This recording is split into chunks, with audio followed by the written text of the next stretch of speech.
India, Guru is supreme. We have the Kabir Doha.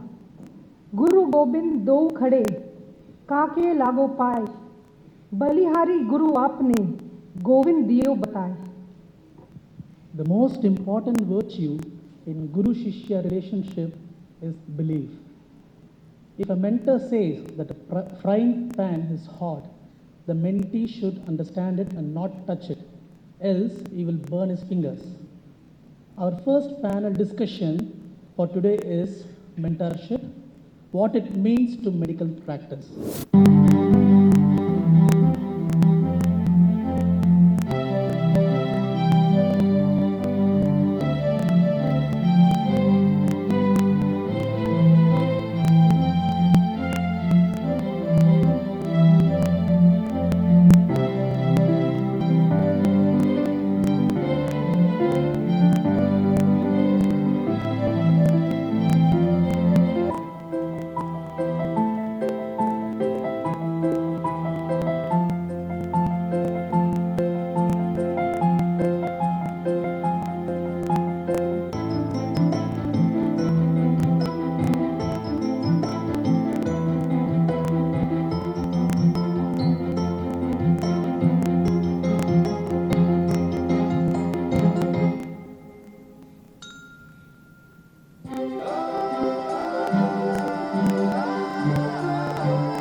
Now may I request the chairperson for the first session to come on stage.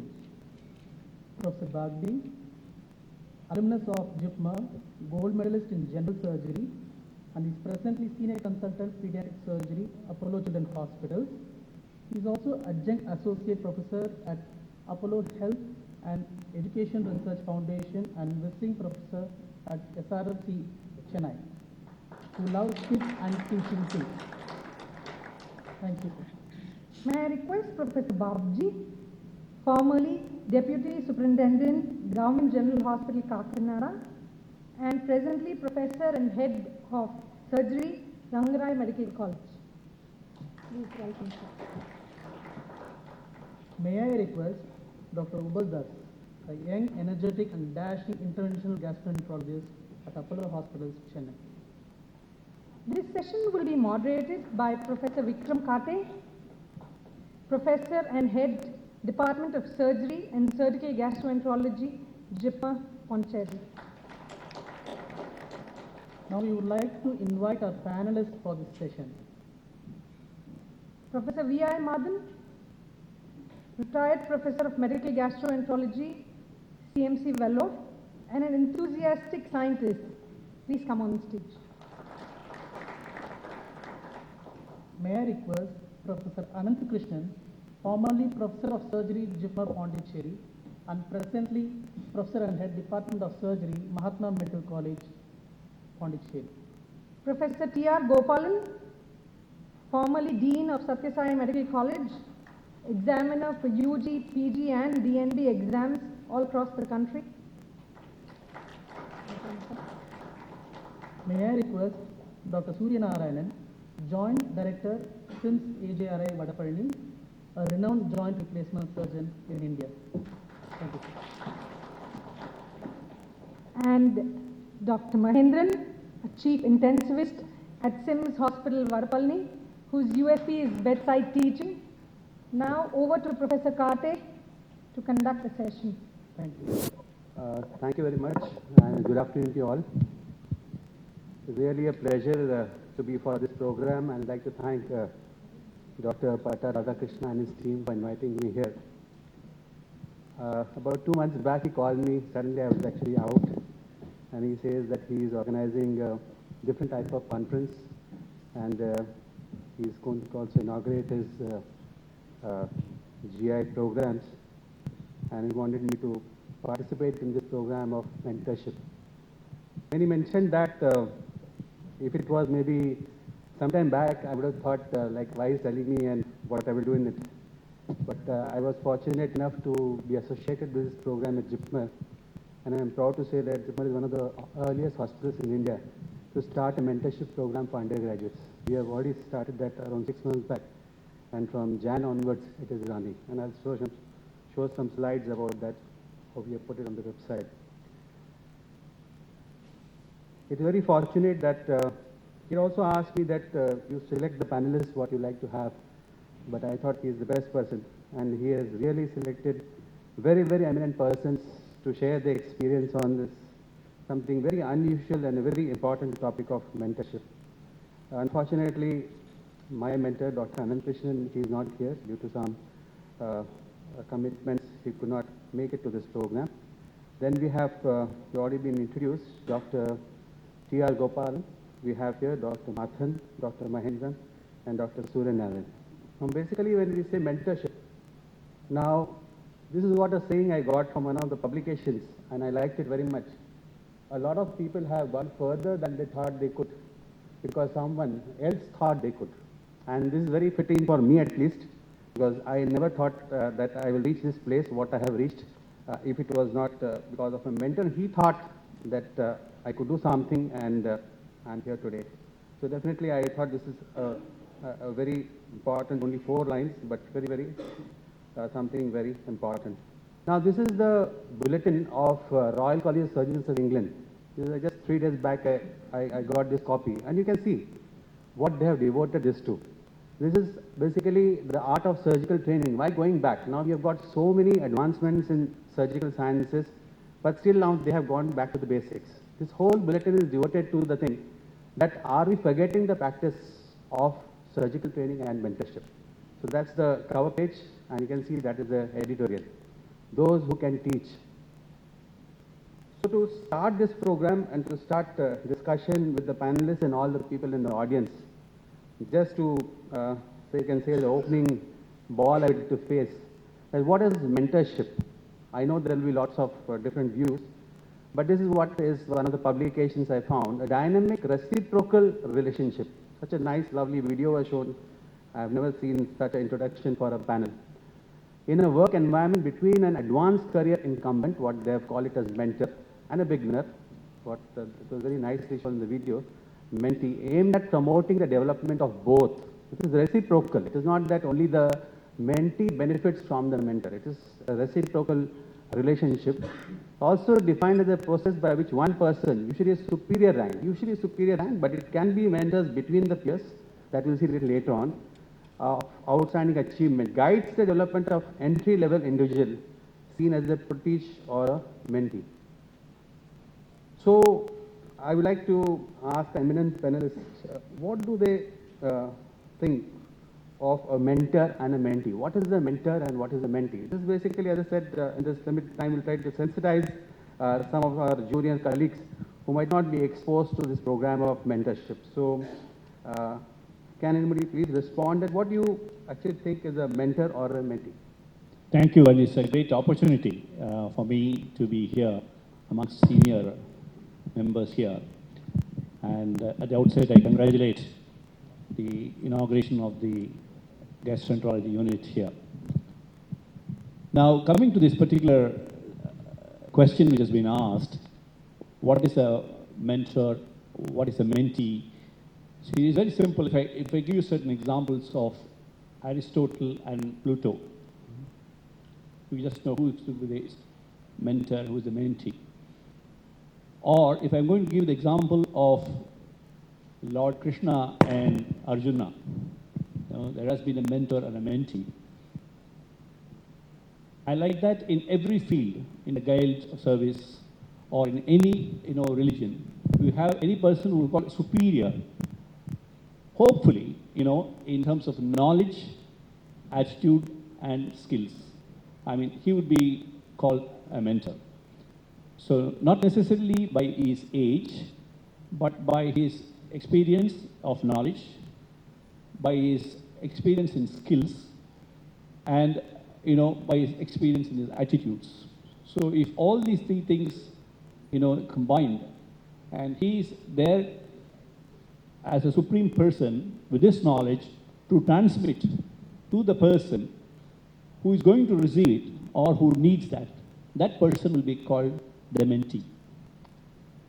So the mentee basically is a person who is looking forward to receiving such knowledge, attitudes, and skills from the mentor. So basically we expect the mentor, the so-called mentor, to be very knowledgeable. The person should be approachable. The person should be friendly. The person should be able to guide the person, in a very friendly environment, non-threatening. And most importantly, able to encourage the positive points of what the person is supposed to need. Don't bring him down or pull him down. Encourage him in a very positive fashion. And these would be some of the important qualities of a mentor. So typically a mentee is a person who actually should have had these areas very clearly. What is expected of me? What do I need?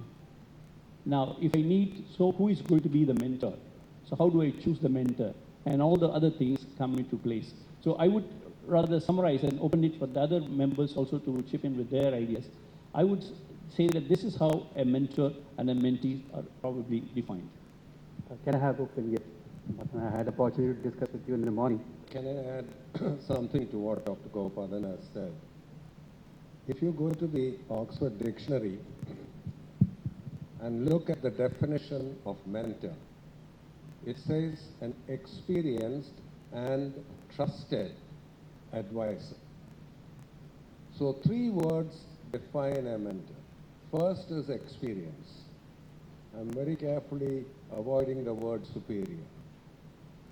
First is experience, second is trust, and the third is advice.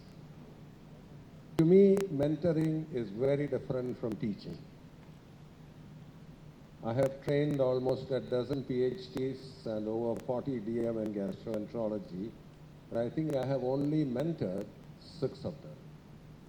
All of them are excellent gastroenterologists or excellent scientists. Their quality in that is not being compromised. But the special relationship between a mentor and his protege, mentee, I think, is an American/Indian word which I could not find in any dictionary.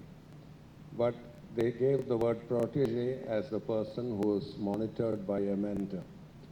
So a relationship between the mentor and the protege, more than transmitting skills, transmits a whole philosophy of life. Thank you. Thank you very much.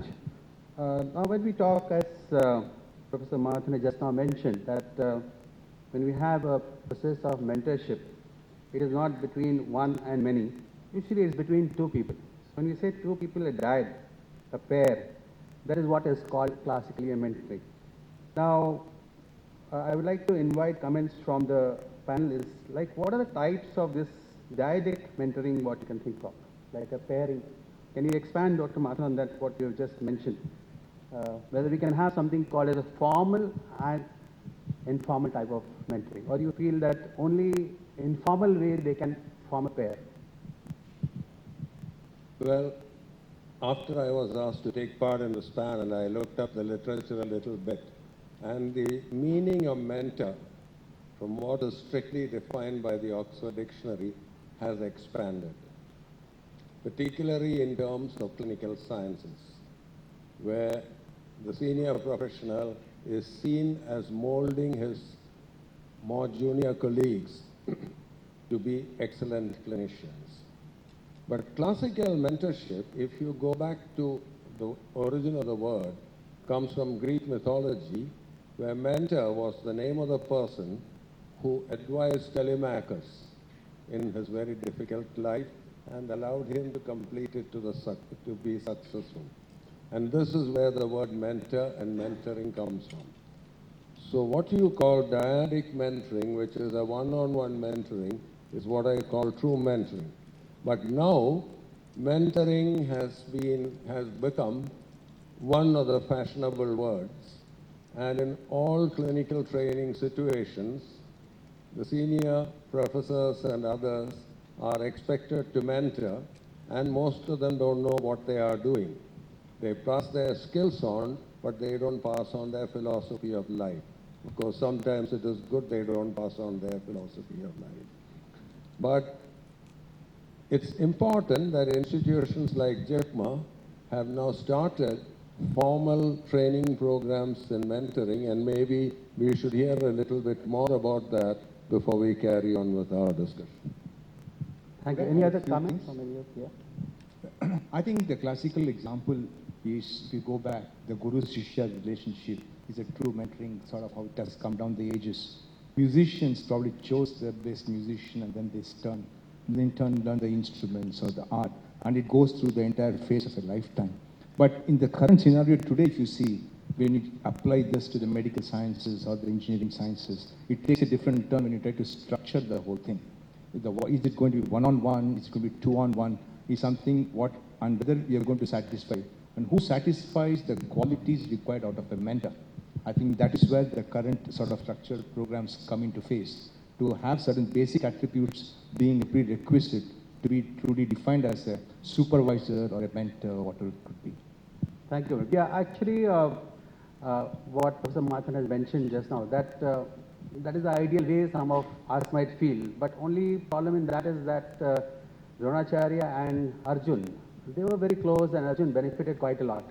But maybe if he was probably more equal to the others, then maybe the other four Pandavas also might have become equally good to Dronacharya. So, is it possible to make something like that? That is what we had a comment, another comment. And there is something also mentioned in literature, what I mentioned a little bit there is collaborative mentoring program. Now, we do not know how much this sort of thing works with, but what is mentioned there is that you have a group of people who undergo some sort of course of mentoring for a few months, dedicated only for mentorship, 6 months, 8 months, 10 months, and then you come out of it. But we really don't know this publication those people have done on that, and they have found that it might be a little superior to the existing informal as well as the formal guided type of mentoring. But we don't know yet regarding that. Now, my next question to the panelists is, what do you think are the overall goals of mentorship program? I agree with Dr. Professor Gopalan and Professor Mathan that when we say mentoring and what it means to medical practice, quite often we are restricting it to medical practice. But this is a philosophy of life, and that's what you pick up from a mentor. Because you can't separate the two, though we'd like to. And there are 4 aspects that I look at as goals. This came to my mind, I'm sure there are many more. One is professional development, and probably all of us focus just on professional development. How do you take theory to practice? How do you become a good clinician? How do you relate experience and evidence? These are things that they will pick up from a mentor. And I think what Sir William Osler said, during your practice as a clinician, one must develop the quality of equanimity in all situations, because you're going to have good days and bad days. The second aspect is interpersonal relationship, because I think as doctors, as clinicians, and in medical practice, we always function as a team. Whether it's a technician or a housekeeping boy or a nurse, I think everyone is important, and how we handle them is also something that you pick up from a mentor. And there is a tendency for some of us to look down upon them. We are more colleagues and not subordinates. And that is essential for a successful team. In interpersonal relationship, your relationship with the family and the patients, that is equally important. There was a time, maybe probably a few decades ago, when the doctor had a demigod status, but he was also part of the family and related to everything. But now with specialists coming, and each one of us, is compartmentalized. And the kind of relationship that we develop with families is very superficial. And this leads to a lot of conflicts. And that's where I think 2 other qualities, empathy and compassion, should be part of the mentor, which is passed on to the protege. The third aspect is responsibility. And here, whether you're working in the private sector or public sector, I think there is a social responsibility. We need to look at a patient's problem as a whole, including his financial status, social status. There is a tendency for a lot of us to look at it, okay, I need to do this, can the patient afford it or not? That's it. And of course, fiscal responsibility. We are in a developed nation, and sometimes we need to use resources efficiently. And this is something that we need to learn and not ask for state of the art all the time. And the last one is life skills. There is a tendency in the West to look at your professional life and your personal life and not relate it. To me, I think that's a dichotomy that I can't accept. I think your personal life does come into your professional life, and I think you will pick it up from a mentor who probably can, relate to both of them comfortably. Thank you very much. You covered partly about the roles of the mentor also. Can I take opinion from Dr. Suryanan? What would you like to add on to that? Yeah, I think one important aspect is once you don the robe of a mentor and you take somebody under your fold, I think you should realize one thing, that they are watching every move of yours. Your body language, the way you treat, the way you do things, where you interact with the patients. So I think we have to be aware of the fact, and so that needs a high degree of integrity and sort of skills from the mentor. But when you take somebody on the fold, as I look, certain things clearly come, is first we need to decide and understand the mentee. What his goals are, and what is he looking for, and what are this. One other thing is, sometimes it's very occult and very subdued that you are not able to understand. But if you can decode what are his true core skills. Some are huge researchers and thinkers, some have excellent defty hands, some are huge communicators. I think we need to define probably what is good, and we then help him to expand and develop upon it. We cannot have somebody, everybody could be a thinker and a researcher. So we need to extract the core skills, understand the thing. Having done this, then we define, and we start the process. As a first step, you're a teacher. In the first phase, as he's a beginner, probably as a role, I would say, the mentor needs to handhold him for the initial time. But soon, quickly, the time comes when you start becoming a consultant, that you advise him, but you start having a trust in the mentee. This is very true in a surgical mentorship, for example, that initially he just is with you, then you start having a trust, you build up a trust, and you're a consultant. And this phase goes on over a time till you suddenly come to a phase where you are an equal partner. When I say that equal partner is a time when you start sort of brainstorming with this person, that you start impeding and then imploring him to challenging and let him come back with his own thought process to think. And this sort of graduates him to the next phase and finally encourage him to push beyond his envelope.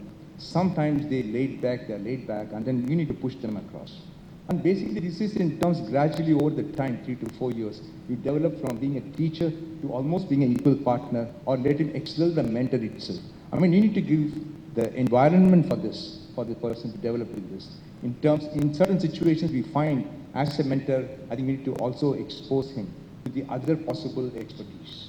That there's no one way to roam, so probably get him exposed to the other peers, other places, so that he develops some sort of a comprehensive development. All the other things sort of fall in place. And if we are able to look into this, we are able to create a very supportive or a conducive environment. And this overall, in totality and holistically, it helps him to develop as a person. One of the short drawbacks sometimes what you have seen now is, most of the time when we say mentorship, it is for a completion of a thesis or a project, and it becomes a very small, core thing. But if you need to overcome this, we need to be available. The mentor needs to have the time, the energy also adequately to be able to dedicate it to the mentee so that this interaction continues. And beware of only one thing, I think the last point that comes to my mind is a ego trap is sometimes which we need to subconsciously can come up and we need to avoid. The thing I'm saying is when you have multidisciplinary disciplines where we need inputs, sometimes the mentor probably doesn't have that level of skill sets to be imparted. What could be, or he may need something more, or somebody else will need to step in. And we need to have the large-heartedness to accept it and make that environment, get the next person in, and then step back for a while. I think this way, I think we give him a good development. Thank you very much. You have covered very much in detail the do's of the mentor and the do's of the mentee. Now, these are the do's, but there are certain don'ts also. So, can I invite some comments from the panelists? What should be the don'ts for a mentor and a mentee in a mentorship program? What should not be done? No, I think it's very important. You're seeing, right, which has been explained in quite a bit of detail. I mean, what are the expectations of what a mentor should do and what a mentee should do. So it's quite obvious that, whatever should be the don'ts, it becomes very easy to decipher. Let me just put it in one simple word. I think nobody should take it for granted. I totally agree with Professor Mathan when he said that. It's not like the present day where when you're a postgraduate and you're allotted to a particular chief. I mean, that's totally different. You come from some particular state, you're allotted into some particular chief's area, and then that's a guide. It's totally different. Everybody does. But mentorship role is much more than that. So what a mentor should not do is, he should, as I told you, definitely create an environment where he should be very friendly. He should not be in a hostile atmosphere. He should be available, and very importantly, to the mentee at any given point of time. I mean, there will be so many issues in which the mentee would like to discuss, and at that time, this person should be available. And a mentor obviously should be a person with some expertise in his fields. See, let us put it into one very simple nutshell. It's not a one-size-fits-all situation. A mentee cannot expect everything to know from the mentor.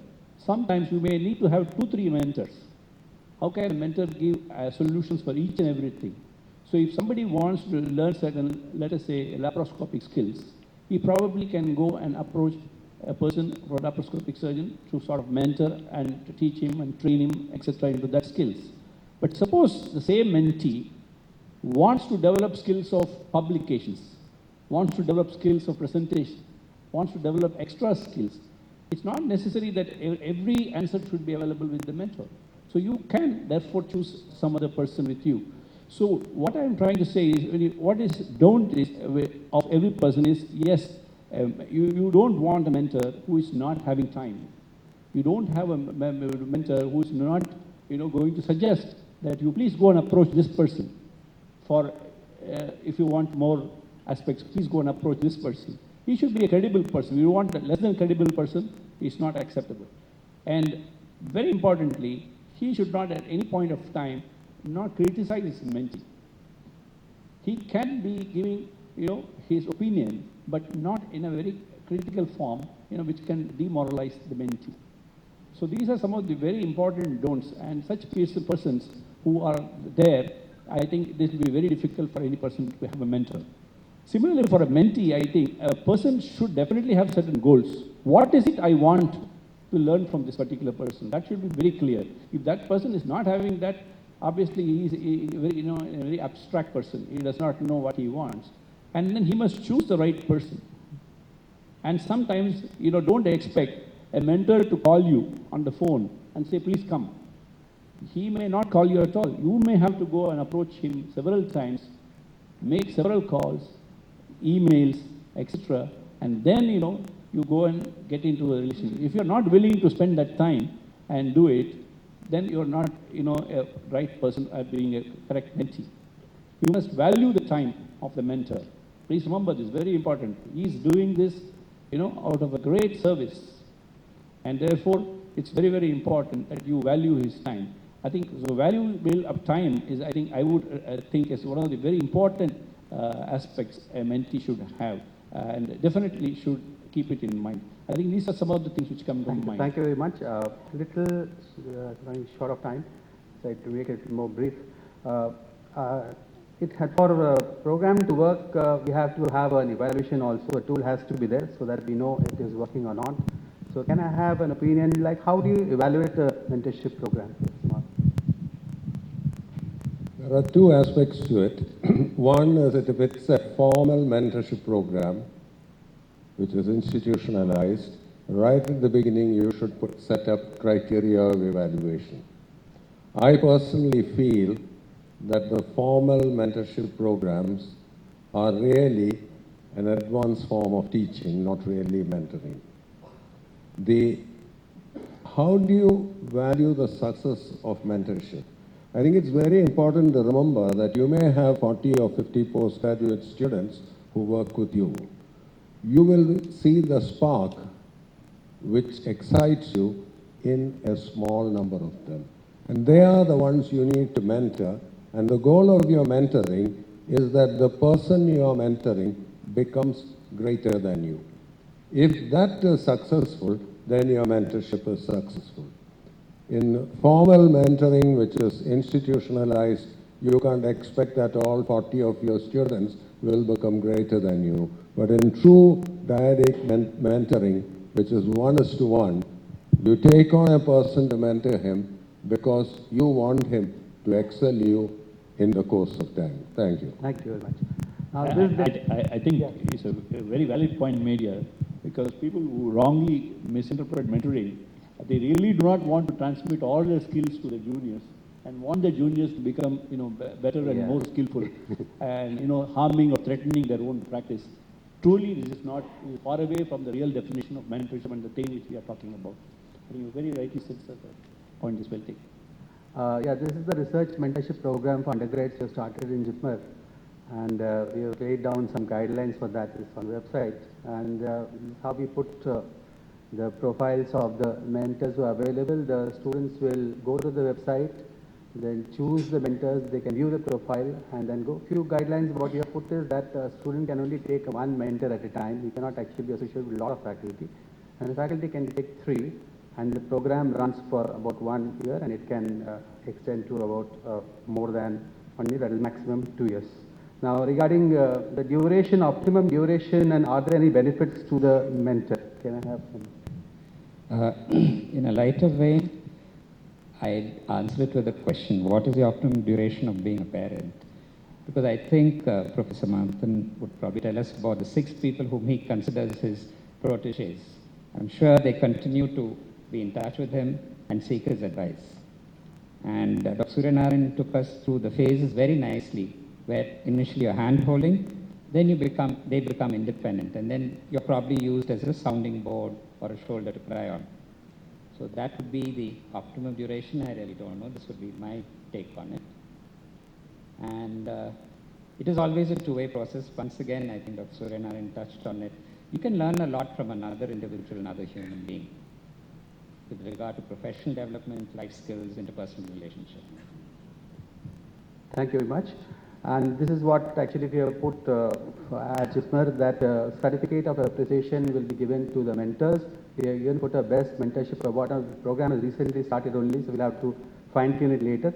And one of the additional things which was particularly mentioned by Dean Research, who is the current director of JIPMER, Dr. Parijar, that the faculty mentors with extramural projects as principal investigators will be given back 15% of overhead charges. So some sort of additional benefit, so that it is not taken in a very casual manner that I am a mentor and I have some students and all, and so that the didactic thing doesn't work out very well. Now, sometimes things don't work out very well, and you might have to prematurely close the program or close the program once you complete it. So can I have comments for that? When, obviously when things work out well, the duration is complete, you close the program, but when you'd like to, when it is better to prematurely close the mentorship program? I think this is a classical situation where your interpersonal dynamics tend to fall apart. I think that is the reason probably I was given to understand that, in fact, on the mentorship basis in Australia and other places, during the process of training, they in fact videograph the mentors' activities in terms of how they are interacting with the patients and doing this, and then see whether it is appropriate. Probably I think a cooling period is very essential. Maybe the mentees could be given an option, if it is feasible, that they could choose between two where they vibe well. I think they need to be very comfortable between the two of them. If that doesn't start, it will fall apart much earlier. But there is other mundane reasons, for other technical issues. Sometimes the mentees are unsure what they want. They start in a glamorous fashion, but down the road, right in the middle, they realize that is not their cutout for, and they want to have a career path change. And then this will probably close, and they need to look at some other window. The only danger here is the mentor, as a mentor, if I am to think, I would think I should not have a bruised ego or feel hurt that you are being ditched or dumped, rather than try to support him to the next phase of whatever he tries as best as you could. I mean, like all of you have mentioned very clearly, it is a lifelong relationship. We develop a rapport which develops and grows over a period of time. Initially we are teachers, then we are students finally sometimes, because they far excel in this case. So I think the falling apart reasons more likely is because you don't vibe interpersonally. It can be fought on both the sides, on the mentor side, on the mentee's side. I was very fortunate enough to be associated with my mentor, Dr. Anand Krishnan, who was there with him for 25 years. Unfortunately, could not be here today. And this was a typical informal type of direct mentoring. It's not that nothing formal was there. And as Professor Mathan mentioned, sometimes things work out well, and it worked out with me. And that is how I benefited. So that finishes our time, and just 1 minute, if any other comments are there from the audience, it's most welcome on mentorship. Before I'd like to thank this panel and chairperson. Yes, please. The topic has been governing, and the way you are discussing the project is mentor is something as superior teacher. I'll put the cart the other way around. Who decides who's a mentor? The student. I have gone through Stanley Medical College, AFMC, and your own PGI. Any graduates, postgraduates from there, postgraduates from there. I'd say dozens and dozens of excellent teachers, committed to teaching, excellent in all aspects of the profession. But if you ask me who has been my mentors, I'll start with Professor Raghvacharya, Colonel K.L. Chopra, Krishnalal Chopra from Army, and P.H. Chitani. So it's the student who decides who's a mentor. How do they do it? It is not only the subject that you learn from him or how to cut and soup, neither of it. It's much more than that, because all teachers teach you that. It's much more than that. The way you have to live as a physician or surgeon, the way you look after your patient, clinical examination. I learned a lot from him. How you converse with the patient, how you divulge the bad news to the patient. These are things which is not taught, not given in the books. The guy who can transmit all these data to the future student is a mentor, more than a teacher. And I don't think an abstract thing like a mentorship can come within a definition of whatever language it suits. Thank you, sir, for your comments. Now, before we conclude, I thank all the panelists, and before we close down, I'd like to have some concluding remarks from the chairperson for this panel. We must all applaud the moderator and the panelists for such a wonderful discussion. Thank you, sir. See, like mentoring is all about, as far as the surgical, learning general surgery, here is really passing on the skills. The other thing, mentoring is there right from our school days. How our parents mentor us, how our school teachers mentor us. That our character develops as a lot of talk has been going on. You have to make a good doctor.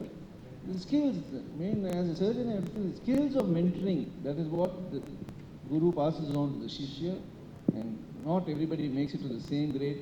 But today, with the YouTube and the laparoscopy, so much of video laparoscopy is there, that a lot of these skills are acquired by seeing videos, workshops, So the mentoring skills are acquiring, the process has changed.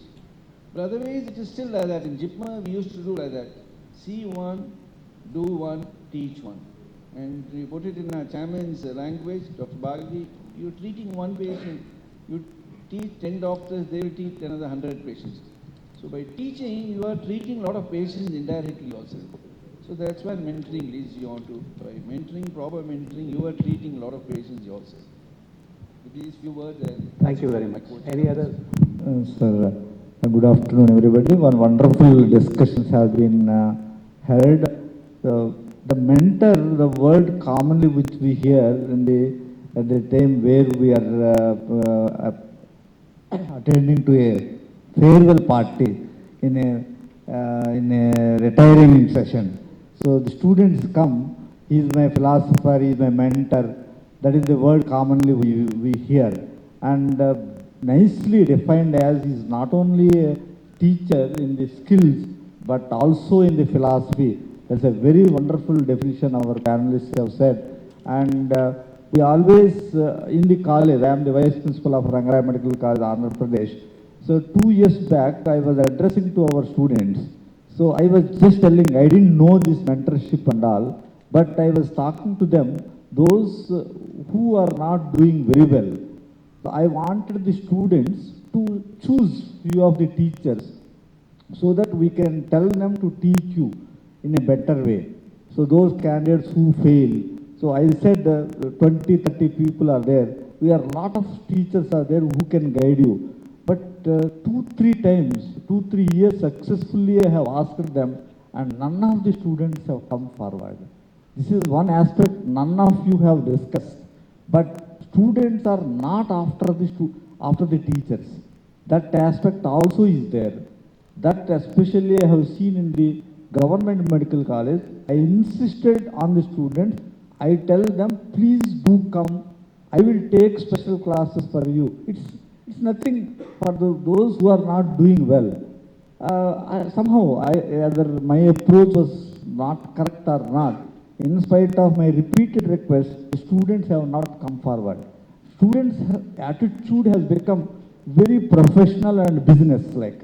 If you are an examiner, they wish you. If you are not an examiner, they do not wish you. Few of you must have, whether you tell it or not, it is at least 50 to 60% it is true. They have become business people. And if you are useful, they will talk to you. And of course, finally, this negative wave I just put forward to you. But definitely this mentorship will help the students and also the mentor. An ideal mentor is a guru, is a guide, is a philosopher, and he should be lifelong. So I remember one of my teachers, even today, after his retirement of 20, 30 years, we remember him. On every Teacher's Day, I telephone him and tell him, sir, good morning, how are you? So a mentorship is for lifelong, and we learn, acquire knowledge and their skills there, even their tics also we try to do. So that is the mentor and mentee. Thank you very much for giving me this opportunity. Thank you, sir. Thank you very much. And I thank all the audience for the patience. Thank you very much.